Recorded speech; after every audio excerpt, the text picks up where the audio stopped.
So now we're going to do a personal finance presentation for college students, focused on kind of like people who are entering the job field after college, and it'll be presented by myself and Tim. Are there any questions or anything before we get started on that chart? If not, we'll go ahead. Great. So we're going to start out with an overview of personal finance. So what is personal finance? It's really the financial management of one's life. So it's a collection of frameworks, strategies, and philosophies used to manage, spend, and save money over time. And so why is this important? Well, it's nice to be able to set like short-term, long-term goals. So like, let's say you want to buy a house someday, or you want to make a big purchase. In order to like reach these goals, you really need to track what you're doing with your finances. And so that's kind of the essence of personal finance. And so some key focuses of this that we're going to talk about and that are important in general are career choices, budgeting, saving and investing, credit and debt, as well as taxes. So first, we're going to start out with some personal finance steps. So this is going to revolve around kind of, if you don't know anything about personal finance, what you should be doing now to like better educate yourself and take the steps towards financial freedom. So first up, you want to learn as much as you can. With personal finance, there's these 5 key categories up in the right corner. But really, before you make any serious financial decisions, it's important to understand exactly what you're doing or to be working with someone that does, because the decisions you make now can affect you for your entire life. And so you want to be making sure that you're kind of maximizing your gains from personal finance and that you're doing the right things so you don't regret it later in your life. There's an incredible amount of information available, and it's up to you how hands-on you would like your personal finance journey to be. So that kind of leads us to our next step, figure out how involved you want to be.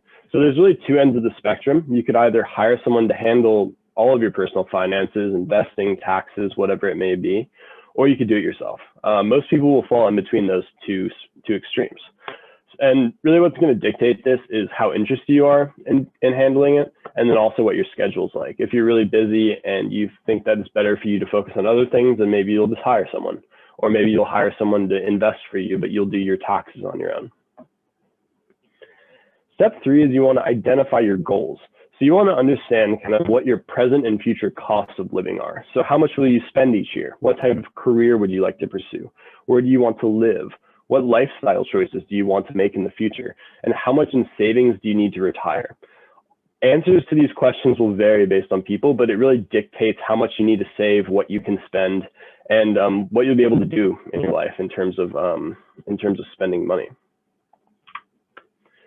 Step 4 is just that, figure out what you can afford to spend and save. It can be really difficult to save and understand exactly how much you need, especially when you're thinking about like retirement, which could be 30 or 40 years out. Like nobody really thinks about that in their 20s. So the question is like, how much do you need to save each year to achieve your goals?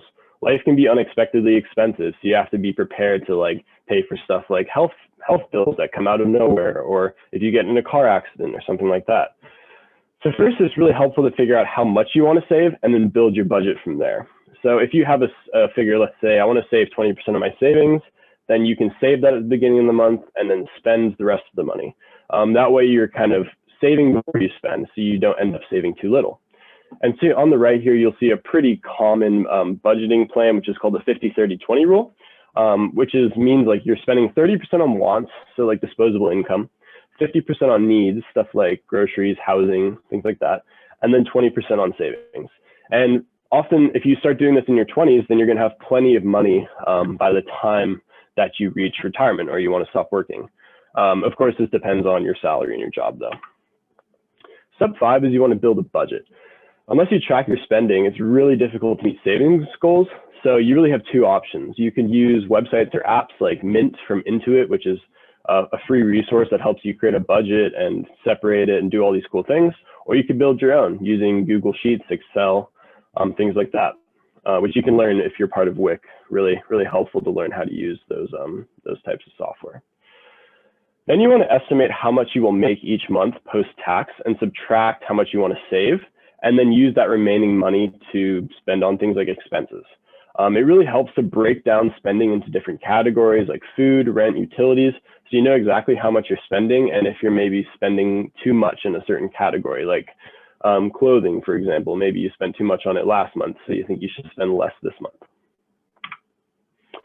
After you've really created a solid budget, the next best thing to focus on is debt and emergency savings, especially when you're young. Before you're saving for the long term, it's important to pay off expensive debt like student loans, credit card debt, and then also build up an emergency fund. Not only will this reduce your interest payments, but it also creates a financial cushion so that if you get in a tough situation, like you lose your job, which often can happen to people just out of college, then you have something to fall back on for at least 6 to 12 months. So first, pay off expensive debt. Pay off any debt that has a higher interest rate than you realistically could earn, let's say in the stock market or a savings account. Otherwise, it's just going to continue to grow. Then build up that emergency fund. Try to save anywhere from 6 months to a year's worth of living expenses for unexpected occurrences. On the right here, you'll see the average household debt for people in the US. It's quite shocking, I know, when you look at this, these figures, seeing that many people have $16,000 in credit card debt on average that they have to pay off. And every month that's growing bigger. Credit card interest rates can vary from 20 to 30%. Auto loans, huge amounts. Student loans, that's like a full year's worth of tuition at Whitman about. And then mortgages ranging up to $180,000. So after you've focused on kind of that short-term savings and that emergency fund and paying off debt, it's really time to think about long-term. So how are you going to invest? Where are you going to put your money? And when you're doing this, it's important to think about your risk profile. So how much risk are you willing to accept when investing your money? Like what return do you need? And are you willing to lose some of that in case if there is a recession, for example? So you want to determine whether you want to invest on your own through an automated app service, or if an investment professional, which we'll talk about later. When you're making this plan, you want to look at historical returns of different things you could invest in, and you want to invest in something that's going to help you reach your goals, right?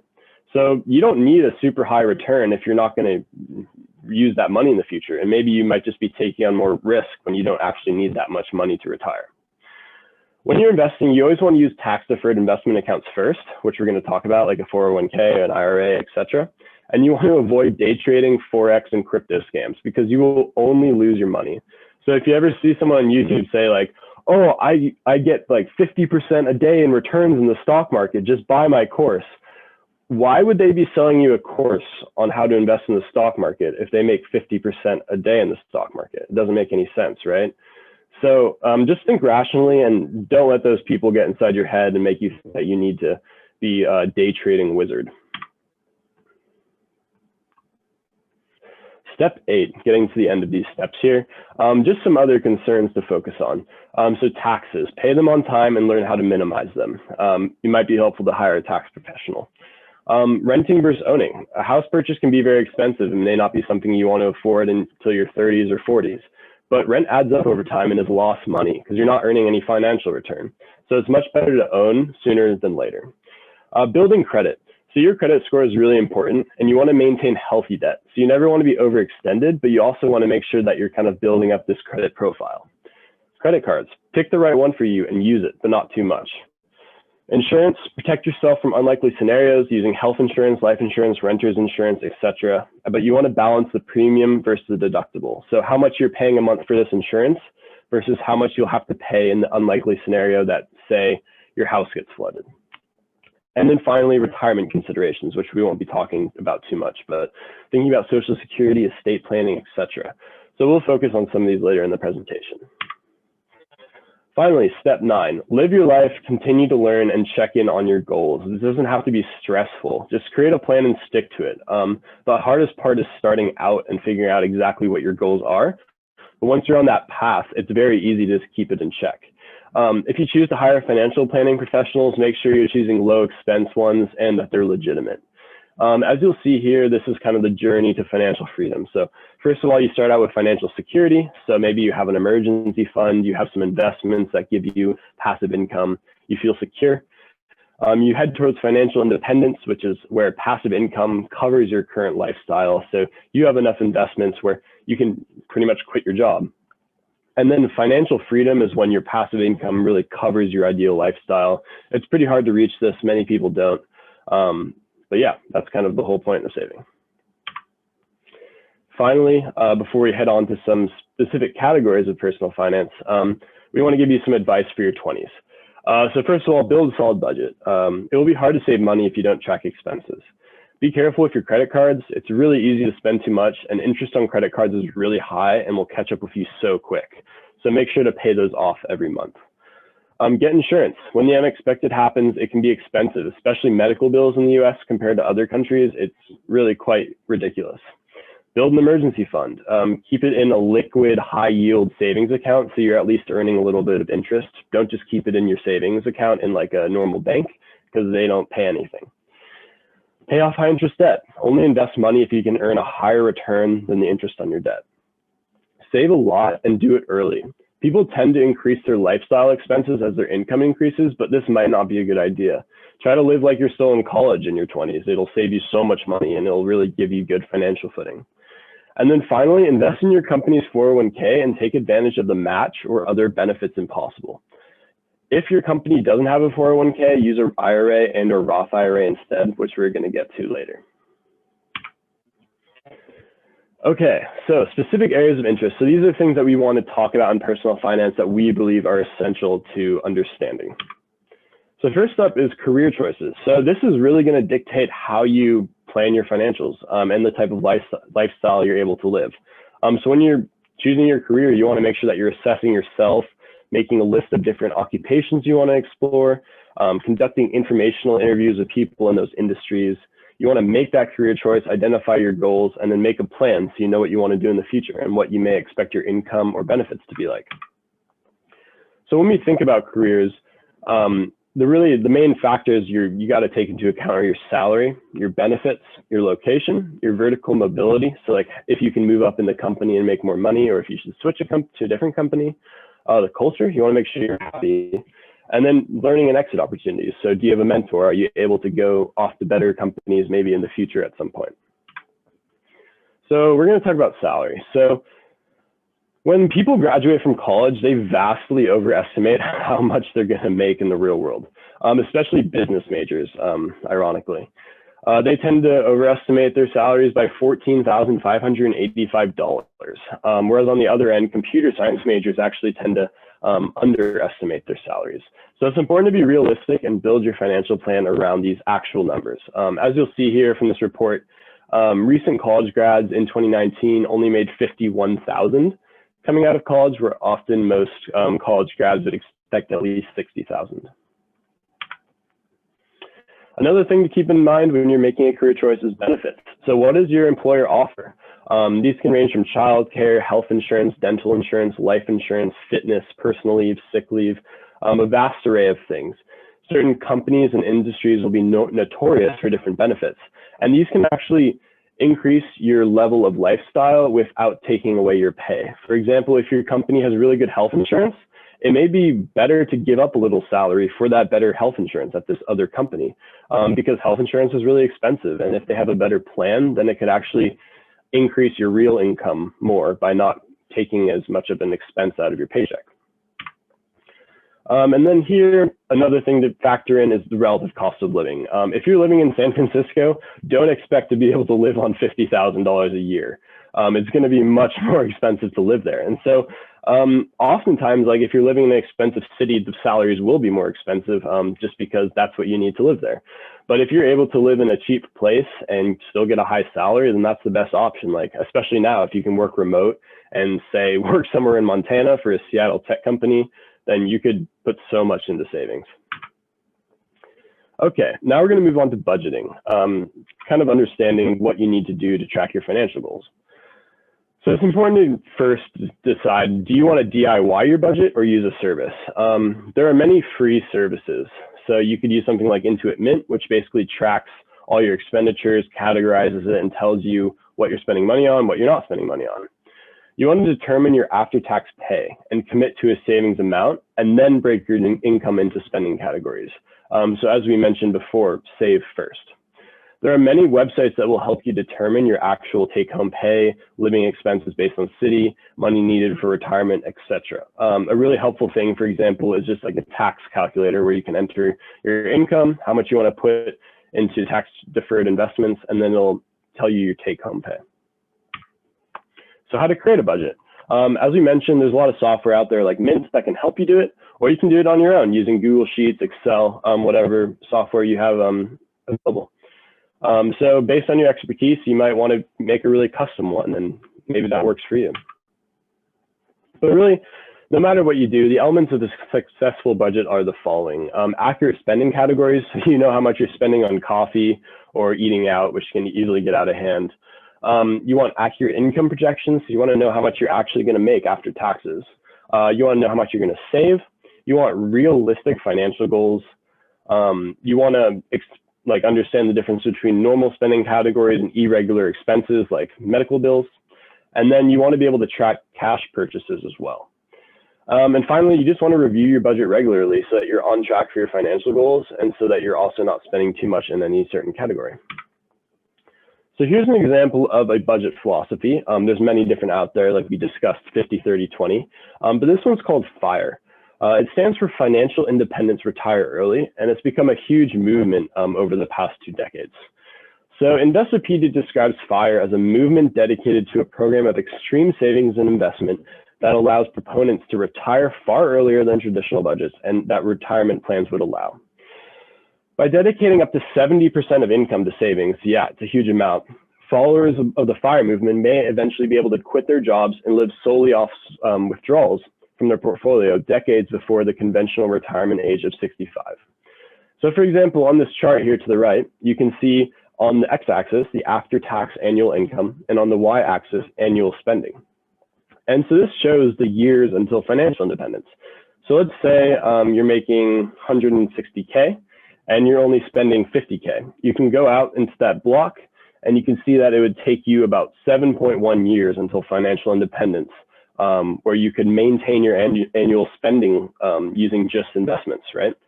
So this is, of course, a really aggressive strategy, and it might not work for everyone, but just one example. Now we're going to move on to saving and investing, which Tim will lead. So saving is the act of putting earned money away for the future, whereas investing is putting that saved money into investments that will earn future returns. So just to differentiate those, it's important to know. But I'm going to hand it off to Tim now. So there's kind of 3 main methods of saving money. So you can decide a certain amount of money that you want to take out of your paycheck before tax is acted upon it. And we'll talk about tax deferred accounts later. And you can decide at the very beginning of a month a set amount of money that you're going to set aside, no matter how much you spend, or you can decide at the end of the month after how much money you've spent, how much you want to save. And so there's kind of just so many various ways to invest money, and they all kind of, the one you should choose kind of depends on your account size and your time period and how much risk you will accept. So we talked earlier about an emergency fund. And so, yeah, that's an amount of cash. It sort of varies between people, how much they prefer, between 6 to 12 months of living expenses. The more aggressive you are with sort of long-term investments, you might lean towards the 6th month range. But something that's really important about saving is starting young. And so this diagram on the left, it's obviously not in US dollars, but that doesn't matter. It just shows how much catching up you have to do if you start saving late. And so how much you want to save is kind of up to the individual, and sort of based on how much you're sort of expecting to spend and need for retirement in the future. And so a common rule people throw around is called the 4% rule.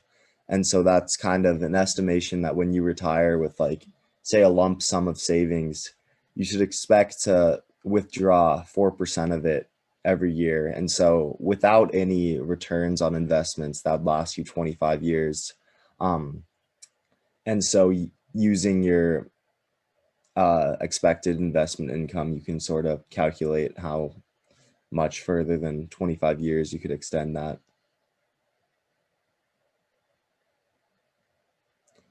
And so, yeah, there's various ways to invest your money. And if you can consider cash investing, some characteristics of it is it's really liquid, so it's so easy to access it when you need it. And there's pretty much zero risk. However, there's minimal returns, And when we say returns, we're talking about keeping it in a savings account that has a yield and not just leaving it around in dollar bills. There's bonds which have low return and low risk, individual stocks that are a lot less liquid but higher risk and higher return. And then there's real estate. And then other types of investments are commodities, um, such as gold, kind of just the physical, valuable items of our society, and then hedge funds and private equity. Yeah, and we're not going to get too much into like what you should invest in, right, Tim? But like just when you're thinking about your future, there's often portfolios that will correspond to kind of what age you are, so how much risk you're willing to take. And as you can see from this napkin on the right, is the most important thing is just to diversify so that you're not exposed to just one type of investment. And so, kind of the most important aspect of investments is compounding interest. And so that's sort of the power your money earned from interest has to grow, not just at a steady rate, but at a rate that is increasing. And so you can sort of see this chart on the left. The yellow is just the amount of money someone has put in over time, and then the interest is how much is the returns on that investment. And just over time, that extra compounding interest just multiplies your sum by so much. And so you can see there's many compound interest calculators available on the internet just to play around with numbers. It can be really impressive to look at. So this is just sort of an example on the right over here of what one usually looks like. And then one other thing I want to add to is like that uh, the impressiveness of compound interest also applies to debt. When you have interest, you have to pay on that. So it can also not be in your favor. And so when you look at the stock market over time, um, it's really such an ideal place to save your money long term, because short term you really have no idea what direction it's going to head. But over time, the past century, it's pretty much consistently averaged 7% returns annually. And with compound interest, what a 7% return means that your money doubles every 10 years. And so you can see sort of some type of investments that we've talked about earlier and the risk versus their reward. And so that sliding scale of risk versus reward is kind of up to every individual to balance what they feel comfortable with. But the commonly given advice is that the younger you are, but more importantly, the further you are away from any specific financial goal, such as retirement or paying for your children's college, the more risk you can afford to take on. But that's only risk worth taking if it increases potential returns. And the theory behind that is kind of when you have a longer time to stretch that out, um, sort of the law of averages means that the returns will be higher. And so we mentioned tax deferred retirement accounts, and there's sort of like a lot of small details that you can get into when you're researching them yourself. But kind of the main power of them is when you make deposits in them, you're not paying the tax right away. And so you can let that additional, like say it's 25% that you would have been paying on taxes otherwise, grow for many, many years, and then pay taxes when you have to withdraw them. And so, as Riley mentioned earlier, the two main types are IRAs and 401ks. And 401ks are only offered by your employer, and not every employer has them. And so, one of the main benefits of them is they will offer 401k matching, which every paycheck, whatever up to a certain limit, whatever amount of money you put in, they might match that. And so it's kind of just free extra savings. Yeah, definitely, Tim. And I can hop in here too. I think I added one of these. When you're just differentiating between 401k and IRA, 401k is always employee sponsored. IRA is individual, so it's on your own. And you'll see here there's IRA, which means basically you're putting in money pre-tax, versus a Roth IRA is you're putting money in after tax. And what is different here is IRA, they both grow over time without taxes. So any growth you experience, you won't be taxed on it until when you withdraw. But the Roth IRA is taxed before you add anything, whereas the IRA is taxed during retirement. So that's just how they differ. And then a brokerage account is just like a normal taxable account. So anything you might open up at like a TD Ameritrade. But when you're thinking about how to build your account structure, so like where you want to invest, there's going to be 3 blocks. Taxable. So this is like a normal brokerage account on Robinhood or TD Ameritrade. You have tax deferred. So this is a 401k or a traditional IRA.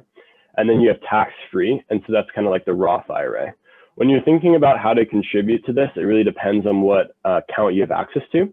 But if, for say, your employer offers a 401k, what you want to do first when you're contributing money to investments is always max out your 401k as much as you can, because that will not only help your investments grow tax-free, but it'll also reduce your taxable income, so you end up paying less taxes for that year.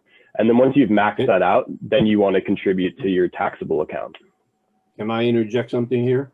Yeah, go for it, Pete. Also on a Roth IRA, after you held it for 5 years, any capital gains that you acquire is not taxable either. So that's the real advantage of a Roth IRA.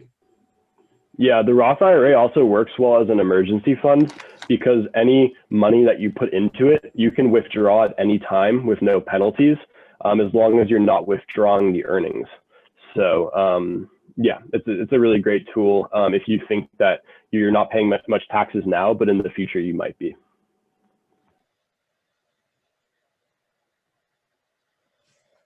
And this is sort of a visualized version of seeing kind of the difference between your sum at sort of an end of a long period of investing with a deferred account where you can invest 10,000 per year versus a standard account where you can invest 7,500 per year.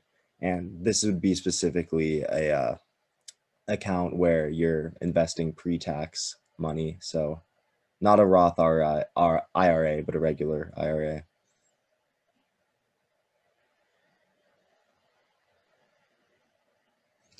And so there's kind of 3 different ways you can save and invest. So you can do it yourself using what we call brokerage accounts. Well, really any account actually, such as TD Ameritrade or Robinhood. And then there's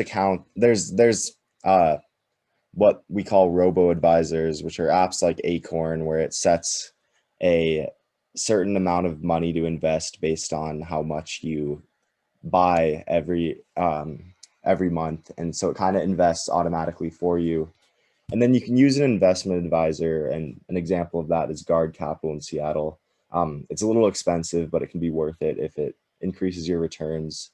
And they often require minimum balances of account size to work with. And so here we'll talk about credit and debt.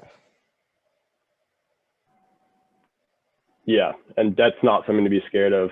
And so there's kind of 2 options with student loans. You could save or pay them, and there are some advantages to saving them and delaying paying them off. So the interest that you might be owed on it could be tax deductible. And if you are paying less interest on your student loans than you expect to earn on your investments, it could make sense to actually save your student loans if you're comfortable with that risk. And also it increases your access to cash if you need it. And then obviously the advantages to paying them is that you don't have interest that you have to pay in the future. And so if that's a very high interest, that is a risk that you've saved. And then it's just nice to be free from being out of debt. And so US student debt really is such a big problem in our society. And so this is just kind of an interesting graph of how much it varies between states. I didn't expect any certain concentrations, but it's kind of interesting. And so credit cards, are the difference between credit cards and debit cards are credit cards, you're actually, if it's not backed by cash, you can borrow money to use on a credit card. And so you'll have a bill for the amount you've used every month. And so you can kind of view this as infinite money up to your credit limit, which is an amount that your credit card company will allow you to borrow every month.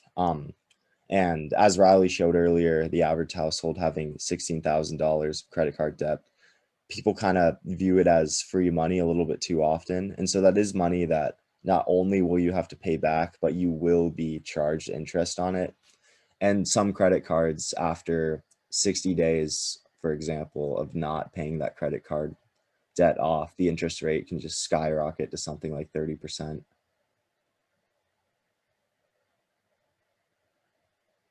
And so the credit score is kind of a score based on past payment history. You can sort of see in the bottom left the different factors that go into calculating it. And so it ranges from 300 to 850, with the highest being the best credit score.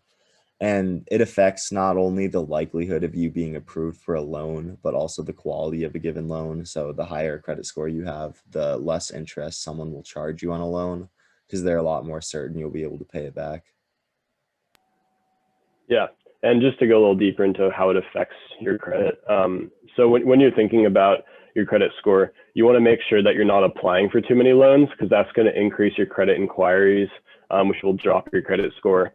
You want to make sure you have like different types of credits, like a credit card, student loans help, like a mortgage helps, car payments help, just so that lenders know that you're trustworthy. And then also you want to have a long age of credit. So you want to make sure that you've been taking out debt in a healthy way for a long time. You want to have really good payment history. So you want to make sure that you've always paid your debt back on time.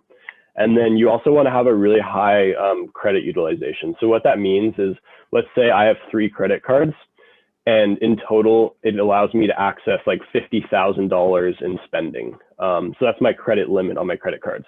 If I'm only, let's say, using $1,000 or $2,000 of that a month out of my $50,000 credit utilization, then that means I have a low credit utilization, because I'm only using a small amount of the total credit that's available to me. So that's something that really helps your credit score as well. So there's kind of a couple forms of debt, and some common areas where you can have debt are real estate, for example, mortgages, usually ranging from 5 to 40 years, and they can have a fixed rate or an adjustable rate, medical debt, tax debt, and then debt from personal loans. And so there's the couple types of debt are secured, unsecured, non-revolving, revolving, and non-revolving debt. And so the difference between secured debt and unsecured debt is secured debt usually will have some item as collateral. And an example of that is a mortgage with your house as collateral. And what that means is that if you can't pay that debt back, then the lender, in this case a bank, will be able to seize your house. Versus unsecured debt, for example, as you can see, student loans or medical debt. And non-revolving debt is a mortgage is also an example of that. It's an amount that you owe that's set, versus revolving debt, for example, a credit card. The amount you borrow is just up to you every month.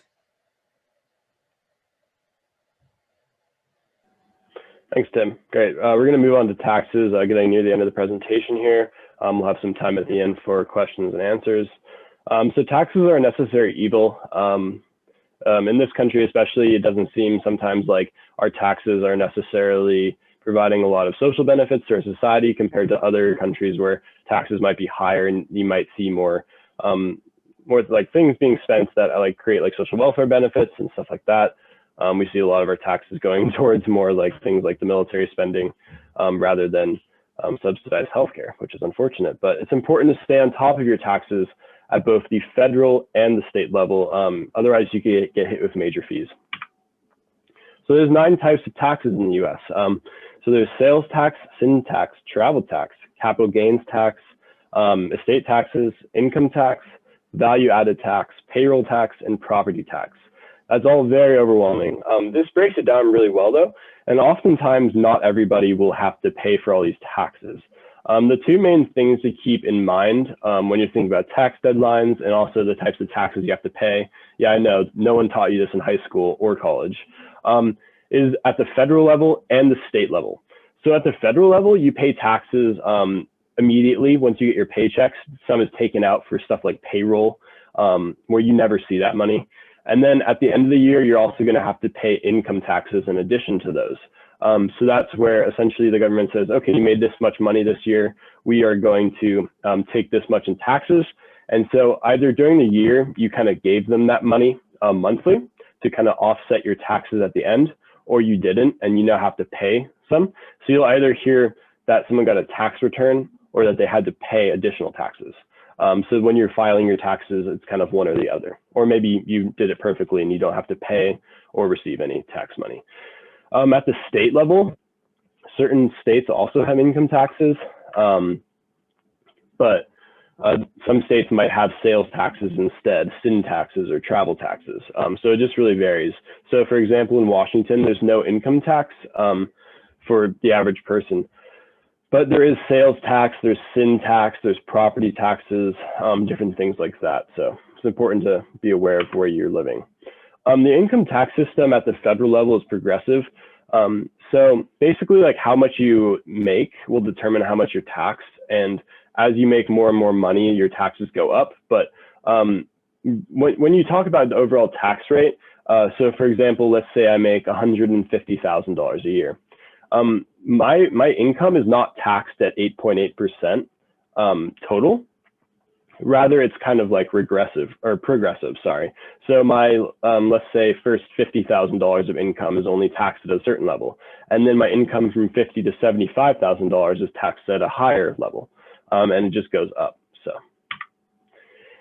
So when we're looking at different states, it's important to keep in mind what the different types of taxes are. So on the left here, you'll see the local sales tax rates for each state. So in Washington, you'll see that it's 9.17%. So that's actually the fourth highest average sales tax in the country. But then when you go over to the right map, you actually see that Washington has no income tax, whereas a state like California has the highest at 13.3%. So it actually makes sense that Washington might have higher sales tax since we don't have any income tax. Great. That's the end of our specific focuses. We've compiled some resources for you all. So if you check out this presentation in the general drive, you can go to all these links. We have stuff from budgeting resources to investing resources. One thing I want to highlight here is the blogs. It's really the best way to research and understand personal finances is through blogs. Some really popular ones are Mr. Money Mustache, The Penny Hoarder, and Dave Ramsey. But there's also incredible resources on places like Reddit where you can search up like personal finance, and there's like a whole community of people that are there to help you. Also YouTube, you can do the same thing, search it up, and people have like really built out channels that are dedicated to helping you achieve financial freedom.